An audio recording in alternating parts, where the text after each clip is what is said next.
Vous informer a toujours été notre passion, mesdames et messieurs. Bienvenue dans cette grande édition du journal sur ma bannière télévision.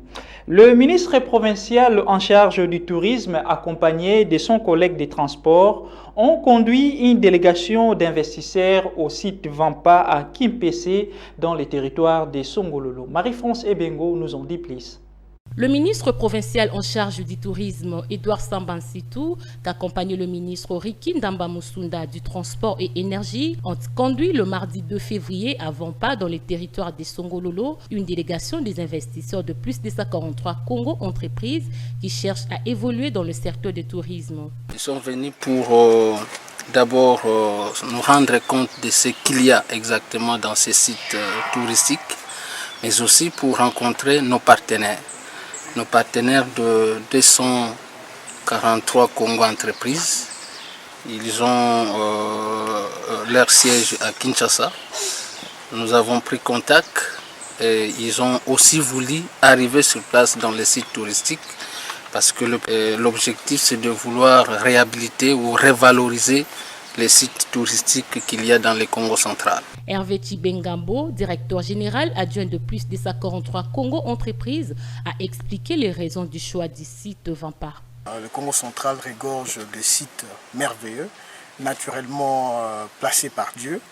Et nous trouvons dans une situation où nous disons il faut investir dans notre pays, il faut investir dans des sites comme celui-ci et le valoriser. Le ministre provincial du transport et énergie salue l'initiative prise pour la valorisation des Vampa. C'est une bénédiction pour notre population de Kimpese. Et Dieu a fait ce miracle pour nous réserver un site touristique qui est Vampa, où tout le monde a besoin de porter quelques modifications, une modernité par rapport à ce site. Il s'est dénoté que cette visite s'inscrit dans le cadre du programme quinquennat du gouvernement provincial à valoriser les sites touristiques de la province, car le Congo central regorge plusieurs sites touristiques qui sont encore à l'état naturel. Léon Mamboleo, Louesse Bakwamoyo Victorine et Rigen Ilanga Bakonga sont désormais les trios qui composent les bureaux d'âge du Sénat pour examiner les pétitions visées contre les bureaux d'Alexis Tambwe Mwamba. Suivez. Chose dite, chose faite, Alexis Tambwe Mwamba est mis temporairement à la porte. Léon Mamboleo prend la commande du Sénat congolais comme président du bureau d'âge. C'est ce qui ressort de la plénière tenue ce jeudi 4 février à la Chambre haute du Parlement, convoquée par le secrétaire général de la dite institution. La séance a connu la présence de 64 sénateurs, Louesse Bakwamoyo Victorine et Rigen Ilanga Bakonga, identifiés comme les moins âgés, vont assister les nouveaux présidents du bureau d'âge qui a comme mission non seulement d'examiner les pétitions contre les bureaux d'Alexis Tambwe Mwamba, mais aussi organiser des élections qui conduira au vote et à l'installation d'un nouveau bureau définitif en cas de déchéance du bureau visé par la pétition. C'est un véritable nouveau vent qui souffle au sein de la classe politique congolaise depuis l'appel à l'union sacrée lancé par le président de la République juste après sa rupture à la coalition FCC-Cash avec son prédécesseur Joseph Kabila. Poursuivons cette édition du journal avec cet élément. Fini la mission du bureau d'âge de l'Assemblée nationale après l'élection et l'installation de membres du bureau définitif. Le nouveau président Christophe Mbosso a clôturé la session extraordinaire au cours de la plénière du mercredi 3 février 2021. Roger Missamou nous en dit plus. Au cours d'une séance plénière fortement chargée, les députés nationaux ont voté le mercredi 3 février 2021 le membre du nouveau bureau définitif de la Chambre basse du Parlement congolais. Avec 389 voix exprimées, le député Mbosso Nkodia est élu président. Jean-Marc Kabound a repris son fauteuil de premier vice-président. Vital Baniwisizé, deuxième vice-président. Joseph Lembi, rapporteur. Colette Tchomba, rapporteur adjoint. Angèle Tabou Kester et Jean-Pierre Kanefou Kester adjoint. Après avoir servi la nation pendant près d'un mois en session extraordinaire, les rapporteurs du bureau d'âge Gaël Boussa a, au nom de tout son bureau, passé la commande de l'Assemblée nationale à la nouvelle équipe dirigeante. Nous vous remettons ce marteau, symbole du pouvoir que vous exercerez désormais à l'Assemblée nationale.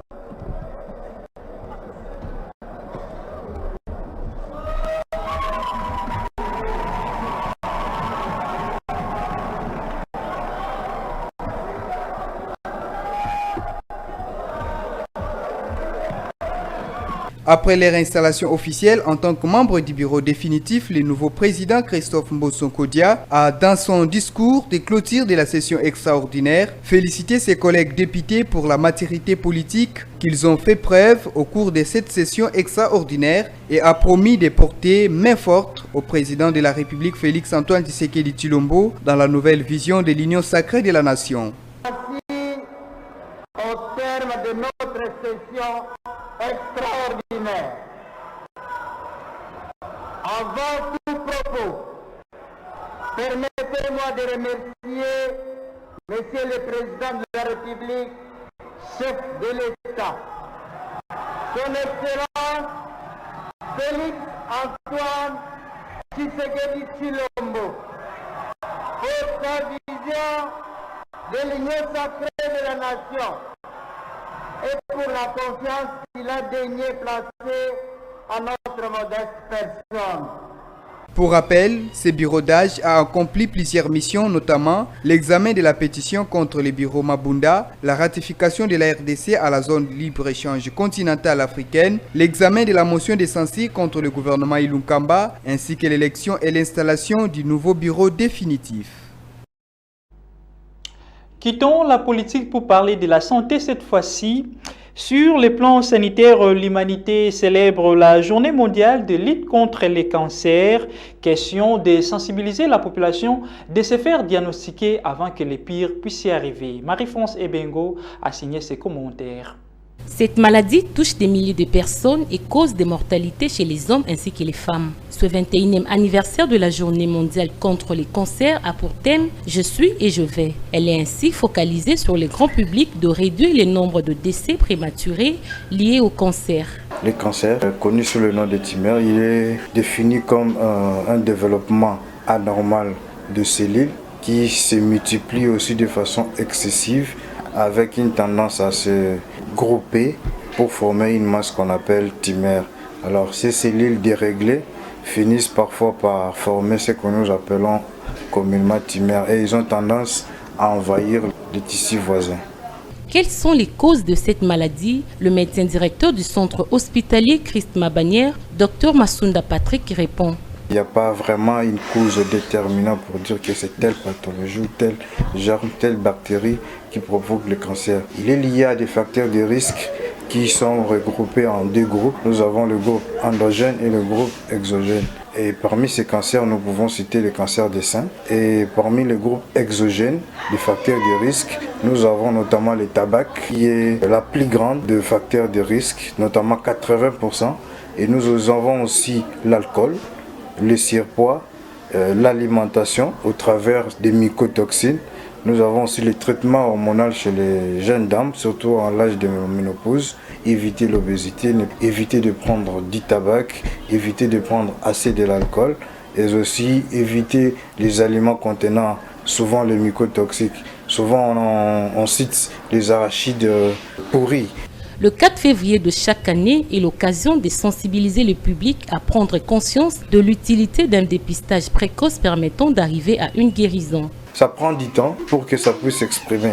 Alors il n'y a qu'un dépistage permanent et fréquent qui peuvent nous orienter que nous sommes en train de développer un cancer. C'est-à-dire nous recommandons de passer souvent dans des hôpitaux où ils pouvons être consultés. Par exemple pour le cancer des seins, cancer de la vulve, cancer du col.